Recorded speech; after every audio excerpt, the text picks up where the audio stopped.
What's going on, guys? Hey, Desmond here with Corporate Hunt. Definitely one of the biggest things that we always want to focus on when we get on this channel or when we're ever talking about this business is inspiring and helping photographers and videographers scale their business to the next level. This is my boy, One Shot Nas.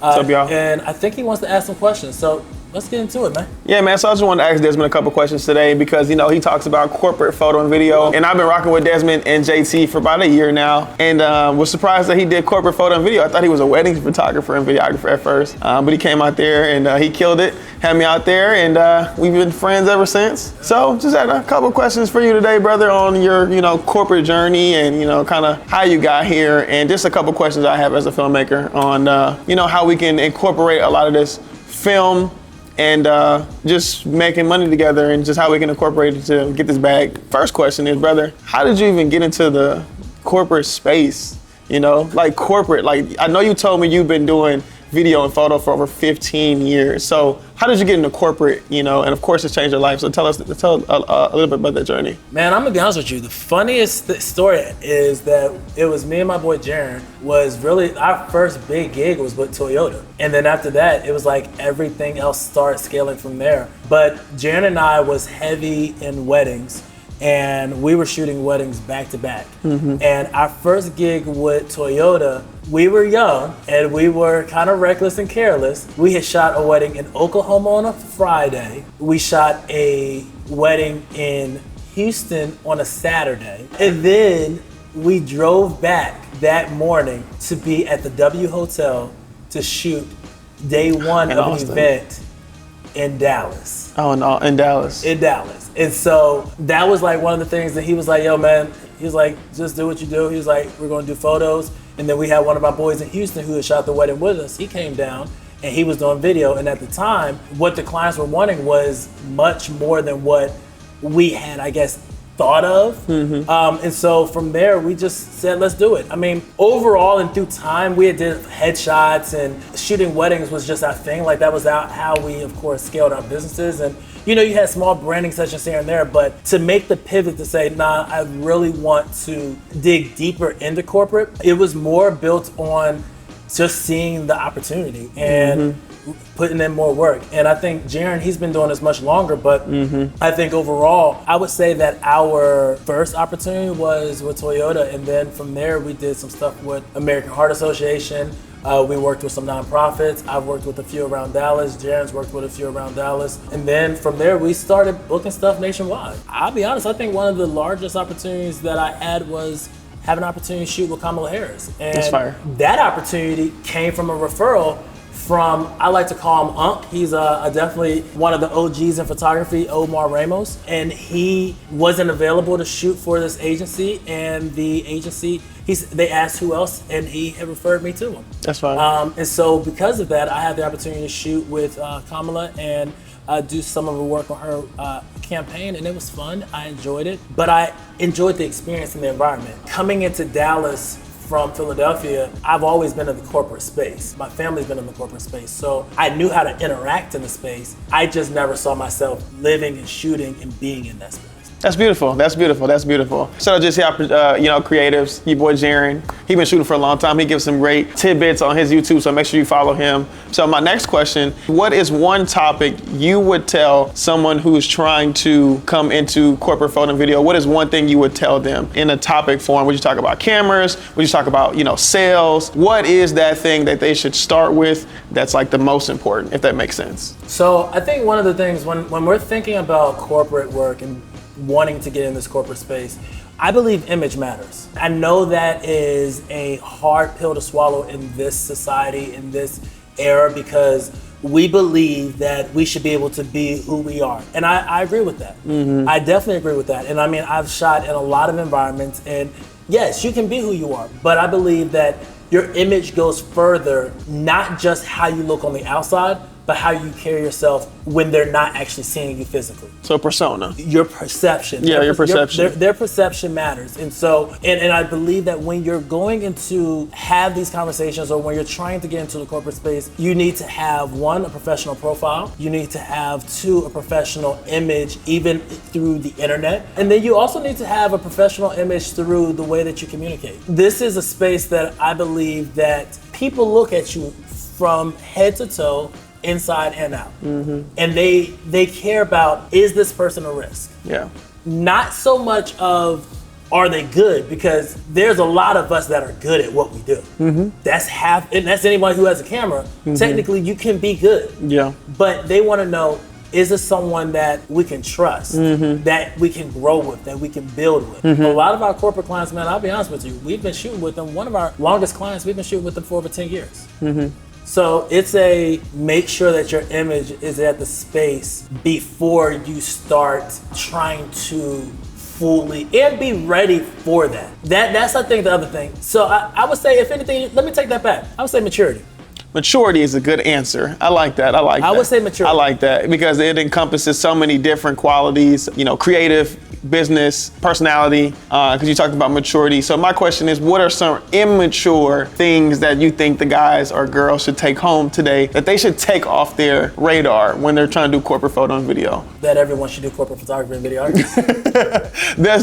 What are immature That's things? an immature thought. Yeah. I think that because I think a lot of people think that this is easy, and it's not. I agree with that. It's not an easy space. It's typically more no's than it is yeses. I agree with that. It is a lot of long hours. Yeah. And it's the idea and the concept. I know a lot of people say, oh, I want to be an entrepreneur, but entrepreneurship is not for everyone. Just like doing corporate photography and videography is not for everyone. Because when you really look at this overall spectrum, you have to understand that there are going to be moments that things just don't go the way you want them to go. The second thing I would say is not having systems. If you don't have a system in your just current business model of photography, and I mean a solid system, contracts, CRM system, having email etiquette, having a website, then you're not ready yet for that first big corporate client. Now, it doesn't mean you can't get there within a month, 2 months, 3 months, but it takes work to get there. And so I would say, if anything, there needs to be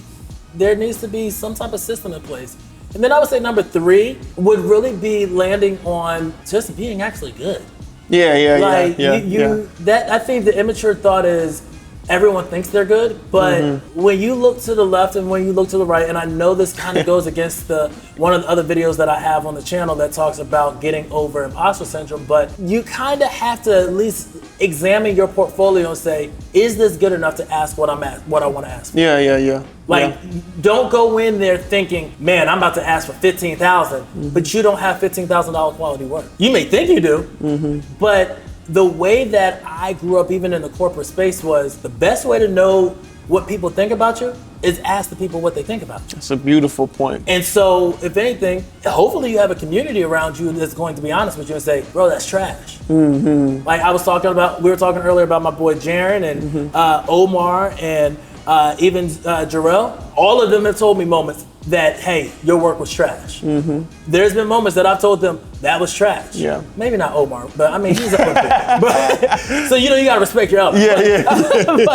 But I mean, there's been things that's like, what I liked isn't something that they like. And that's okay, and I'm entitled to that, and they're entitled to it.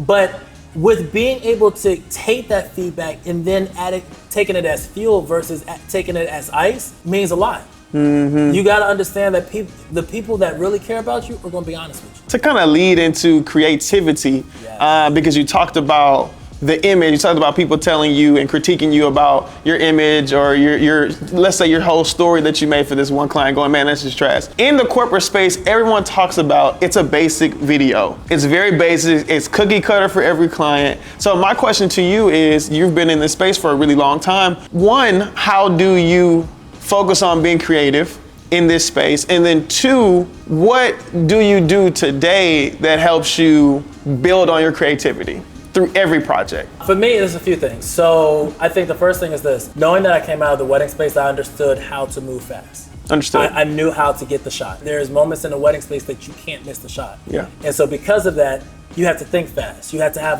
have more than just business etiquette. You got to have common sense. Yeah. You got to be able to say, yeah, this makes sense, so this doesn't make sense. And I believe this, that everyone who gets into corporate photography and videography should at least have some type of experience in corporate somewhere. Knowing how to just be able to look at something from what looks like a corporate image versus what looks like a Vogue image. I think too often, definitely in photography, everyone wants to be a fashion photographer when they first start out.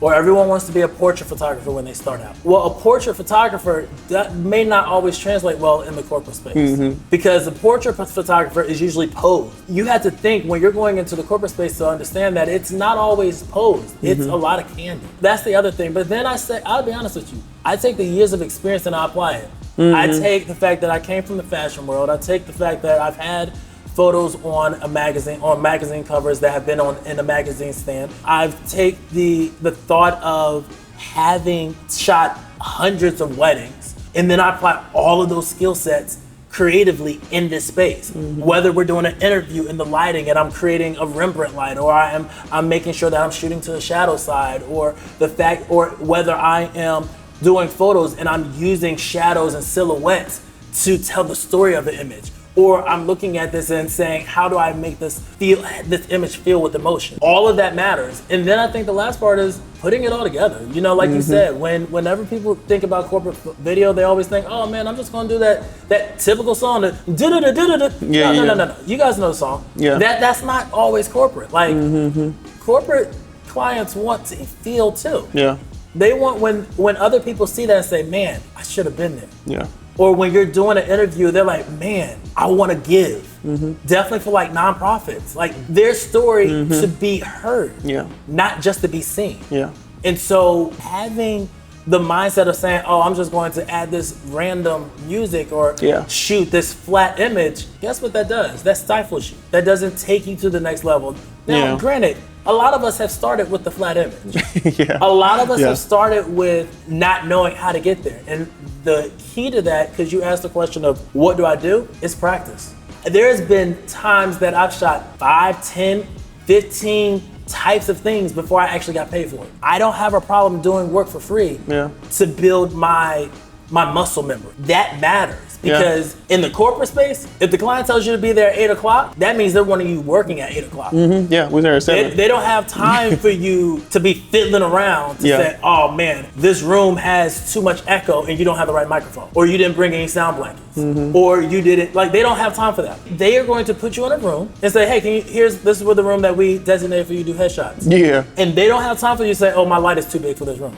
They don't care about that. They already hired you. You should have asked that question in the beginning. All of that matters. Yeah. And so knowing how to be fluid in this environment is, I think, the part that helps create that creativity. And fast-paced environments, you got to be able to think on your feet. You can't just think you know it all.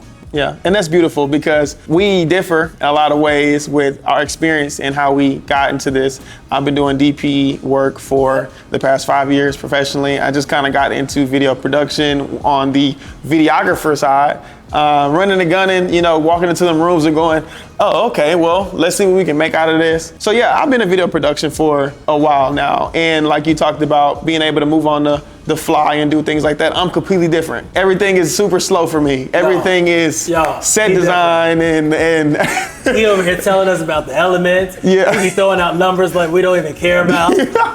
Hey, that's 4,600 Kelvin. Yeah. That's 3,700. Boy, if we it looks golden. Yeah. To look blue. That's what we be saying. Yeah, and Jarrell always does all the white balance for stuff. Everything I do is 100% slow. I like to make sure I get this certain look. Like he talking about running and gunning. I like to pick my focal range. I like to do mood boards. I like to make sure, things look a specific way. So my question to you is, how do you incorporate these things? Because how do you incorporate these things in your future? Because I know you would like to have that type of quality that these Netflix commercials might have when we start doing brand videos. Because we're still gonna do corporate events. But when the corporate event people start asking us, like it happened to JT, hey, can you make me a brand commercial? Can you do this? How do you incorporate that type of creativity with corporate photo and video? So I think a lot of this is experience and knowledge. And then I think also for me is I spend a lot of time in the research side. In the free time, I'm watching documentaries, spending my time looking at movies. I won't forget one of my OGs that taught me even when it came to photography, fashion photography, he was one of my employees first. And I used to look at him and I'm like, bro, what are you looking at? He would be looking at Vogue magazines and I'm like, bro, what are you looking at, man? Yeah. Mind you, this man was a big man and I wasn't judging him, but I was like, what you looking at? Inspiration. I'm like, we in a corporate environment. You can't be sitting here looking at women all day long. Like, So this ain't the environment for that. Yeah. I mean, he over here looking at it, and I'm like, all of them models. And he was like, man, I'm looking at the lighting. Yeah, exactly.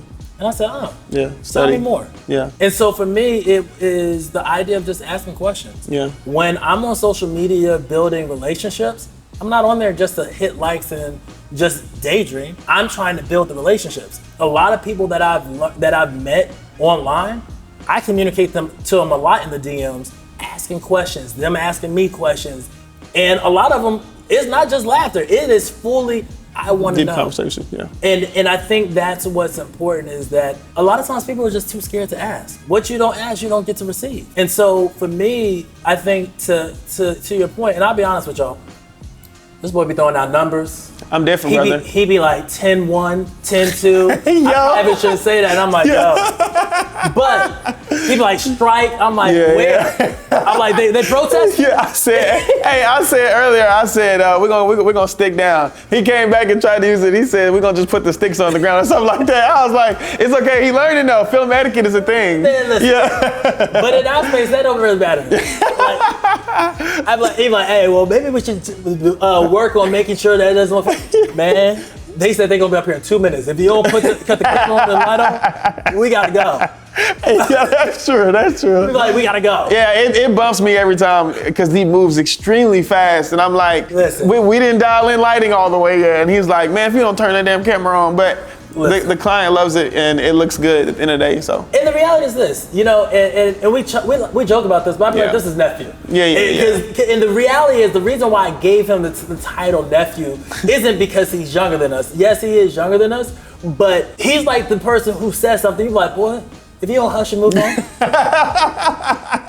I'm real bad with stuff. I care. There's a few things that I care about. Yeah. The one most important thing is making sure that my family is always taken care of. And if my client is mad, that means my family don't get to take care of it. I'm telling you guys the truth. Yeah. But I think the other part is just being a genuine person, man. Yeah. And I think that's what I typically like to pride myself on, and the people that I'm connected with. If you're not genuine and you're not authentic with me, I probably can't hang with you. And as you guys see, I like to joke around. Mm-hmm. I like to have fun. And I'm the same way that I am with my friends, with my clients. Now, I know when to cut it off. Yeah. But you better believe that when I walk into that room, they also love and feel that same vibe. Yeah, they love him. That's who I am. And the goal is not to be the person that is always seen, but I want you to remember me. I kind of want to speak on that for a second for them, as a crew, JCI, JT, and Desmond, you guys are well loved within your clients, and you're teaching, speaking, you're teaching, having conversations, personality. That plays so much of a factor when you are working, I use the words B2C, business to consumer, versus like I work with productions. That's B2B. That's production to production. The client just loves the entire squad every time we come out. And like I was saying, coming from a film etiquette or coming from a film side, being in live stream, being on narrative sets, it's usually extremely quiet. We're so role oriented because we are production to production. It's 25 people on set and the director is the one who's talking. Everybody else shut up. In the world that they're in, you cannot do that. And I think what I told Jarrell one time was, I said, Jarrell, when I became a photographer, which was 4 months ago. 4 months ago. When I became... It happened 4 months ago. Yeah, let me tell you something. I was telling him to do this maybe a year prior to. When he shot that wedding with me, I was like, hey man, you want to take a couple? No, hell no. It was rough. Yeah. He was like, well, maybe I could try. I'm like, there's money here, man. Yeah, it is, and I definitely made a lot of money.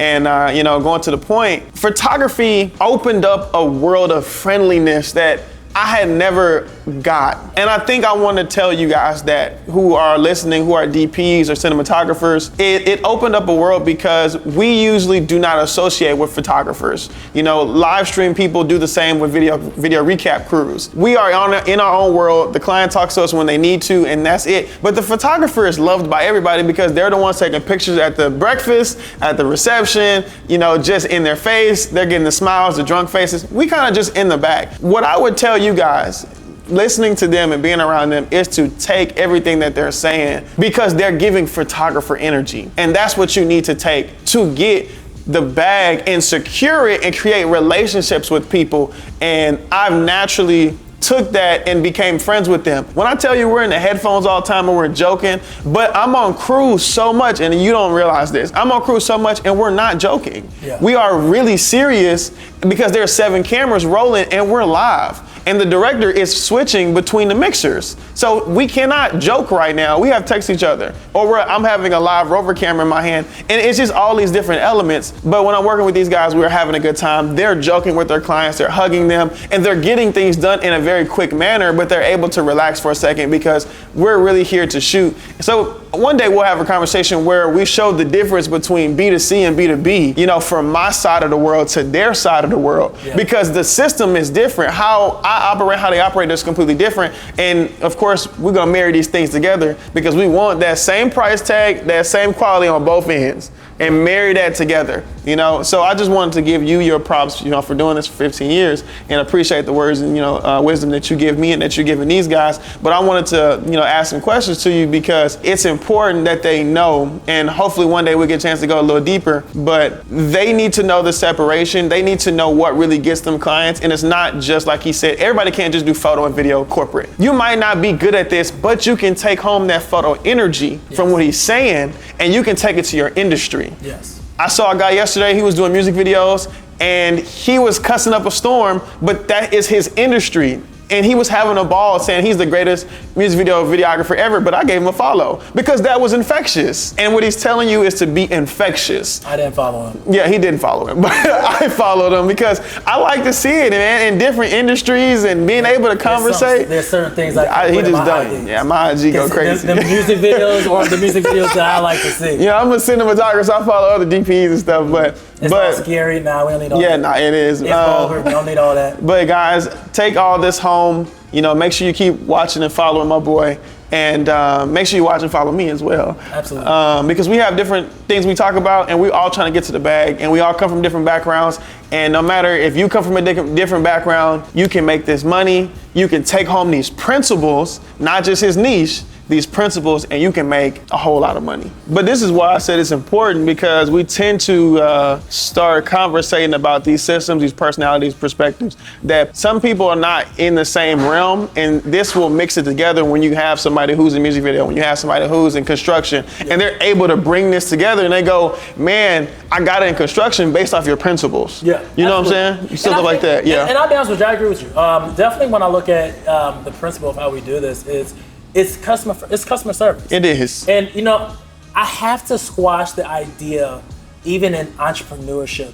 People always say, man, I'm never gonna work for nobody else. Mm-hmm. But as an entrepreneur, you're always working for somebody else. Yeah. It's one thing to work for Chase Bank or Target, and it's like, oh, I don't want to work for nobody. But as an entrepreneur, you're working for everybody. Mm-hmm. You are literally trying to meet every type of personality. Mm-hmm. And the one thing that I always hear from my marketing directors or event coordinators, or I ask my clients, hey, what happened to the last person? Why did you guys come with us? Now, granted, I'm happy. I'm not asking like I want you to stay with us.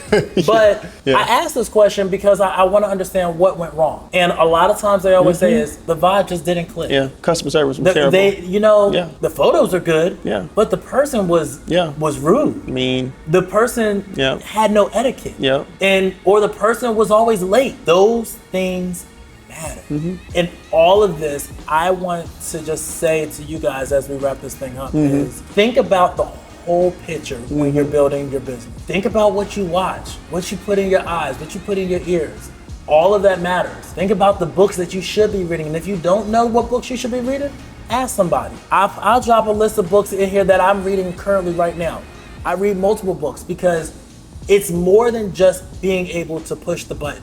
Your camera is a tool. It's just like a construction worker needs a hammer, a photographer and videographer needs their camera.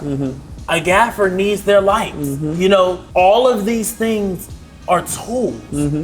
And yeah, that's all I got. Let's keep getting it, y'all. Yeah, as the beat drops. I definitely gotta be doing tests. All right, guys, peace.